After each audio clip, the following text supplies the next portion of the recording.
CBSE പരീക്ഷാ പുനർമൂല്യനിർണ്ണയത്തിൽ ഗുരുതര വീഴ്ചയുണ്ടായത് സംബന്ധിച്ച് കേന്ദ്ര വിദ്യാഭ്യാസ മന്ത്രി തിരുത്തലുകൾ നടത്തുമെന്നും പരിശോധന തുടരുകയാണെന്നും ധർമ്മേന്ദ്ര പ്രധാൻ വ്യക്തമാക്കി.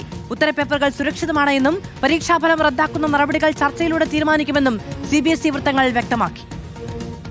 OSM മാതൃകയിൽ പരീക്ഷാ മൂല്യനിർണ്ണയം നടത്തിയതിനുണ്ടായ പിഴവുകൾ, ഉത്തരപേപ്പർ ലഭ്യമാക്കാനുള്ള അപേക്ഷയിലെ സാങ്കേതിക തകരാർ എന്നിവയിലടക്കം CBSEയും വിദ്യാഭ്യാസ മന്ത്രാലയവും പ്രതിരോധവും പ്രതിഷേധങ്ങളും നേരിടുന്നതിനിടയിലാണ് കേന്ദ്ര വിദ്യാഭ്യാസ മന്ത്രി ധർമ്മേന്ദ്ര പ്രധാന്റെ പ്രതികരണം.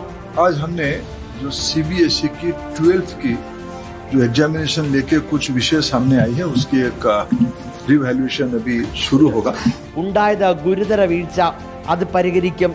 തിരുത്തൽ ദൗത്യത്തിനായി പരിശ്രമിക്കുകയാണെന്നും കേന്ദ്ര വിദ്യാഭ്യാസ മന്ത്രി. ഇതിനിടയിൽ പ്രതിപക്ഷ നേതാവിന് വിമർശനവും. തിരഞ്ഞെടുപ്പ് പരാജയങ്ങളിൽ രാഹുൽ ഗാന്ധി അസ്വസ്ഥനാണെന്നും വിദ്യാർത്ഥികളുടെ ഭാവി വെച്ച് രാഷ്ട്രീയം കളിക്കരുതെന്നും ധർമ്മേന്ദ്ര പ്രധാൻ.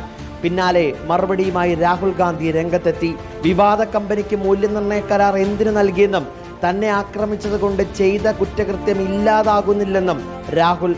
OSM മാതൃകയിലുള്ള ഫലം റദ്ദാക്കി സാധാരണ മൂല്യനിർണ്ണയം നടത്തണമെന്ന ആവശ്യമാണ് വിദ്യാർത്ഥികൾ ഉന്നയിക്കുന്നത്. കൂടിയാലോചനകൾക്ക് ശേഷം തീരുമാനമെടുക്കാമെന്ന് CBSE വൃത്തങ്ങളും പറയുന്നു.